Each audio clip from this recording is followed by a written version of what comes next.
Salom, mening ismim Shohjahon, familiyam Shomurodov. Bu 024 Akademiya. Bugun sizlar bilan produkt kombosi ko'rib chiqamiz.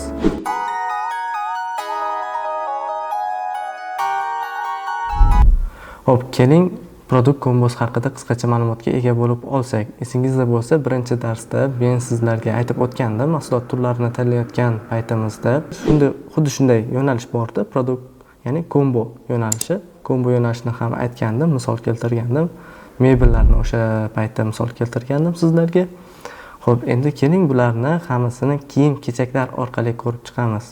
Ya'ni kiyim do'konida bu qanday ko'rinishda bo'lgan bo'lar edi?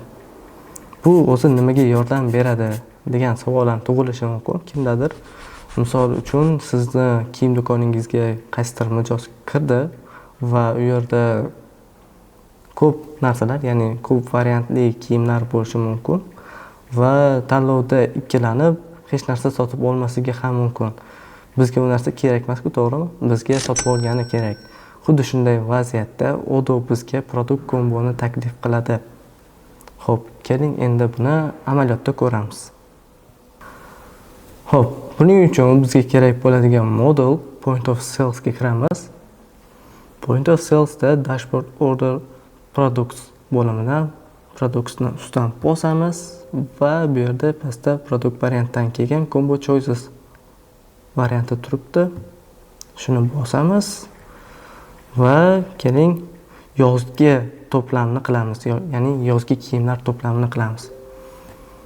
Bu yerdan birinchi navbatda biz futbolkalar uchun kombolar yasaymiz. Keyin esa shimlar, ya'ni jinsilar. Xo'p, kiramiz.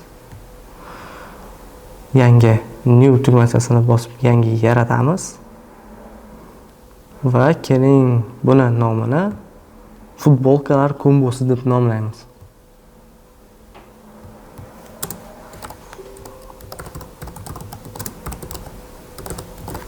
Futbolkalar kombosi deb nomladik va pastroqda ko'ryapsiz, bizda options bo'limi bor. Options bo'limini pastida yana Add line tugmachasi bor. Add line tugmachasini bosish orqali biz o'zimizga kerakli futbolkalarni tanlab olamiz. Misol uchun keling casual t-shirt S variant esa va oq ranglisini tanlaylik bu yerda. Xo'p, yana Add line tugmachasini bosamiz. Bu yerda t-shirt slim va S, yana bitta kiyim qo'shaylik, keling.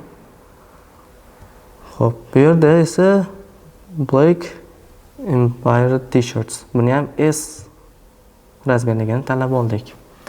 Xo'p, bu yerda ko'ryapsiz, yon tarafida original price, ya'ni haqiqiy narxi, yonida yana extra price so'zi turibdi.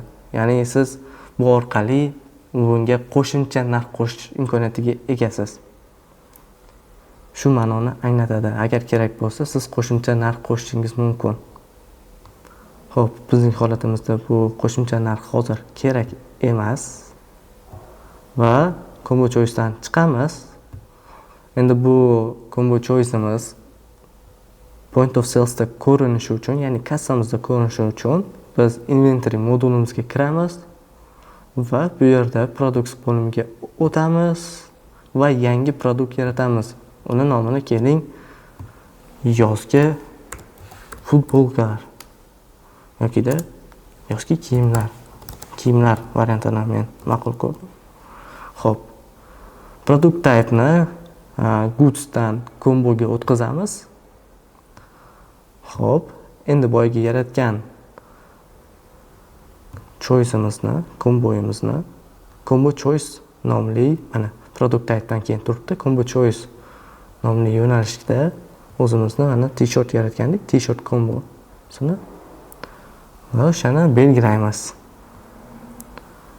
Va esingizdan chiqmasin, buni saqlash kerak.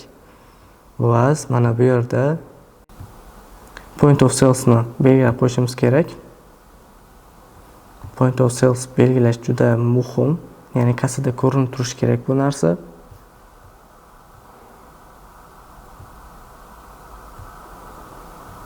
Xo'p, kategoriyasini ham belgilash kerak bularni. Misol uchun closes kiyimlar kategoriyasida turadi. Bular saqlab olamiz va endi inventorydan chiqamiz, kassamizga o'tamiz.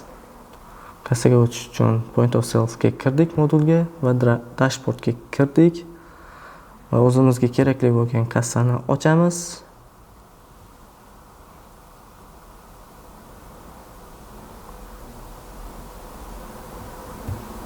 Va bu yerda ko'rib turibsiz, kassamizda biz yaratgan yangi kombo paydo bo'ldi. Buni ichiga kiramiz va o'zimizga kerakli futbolkani tanlaymiz. Jinsilarni ham xuddi shunday qilib yaratib olamiz va mijoz ko'radi. Bu yerdagi mahsulotlarni ikkilanmasdan tanlab olish imkoniyatiga ega.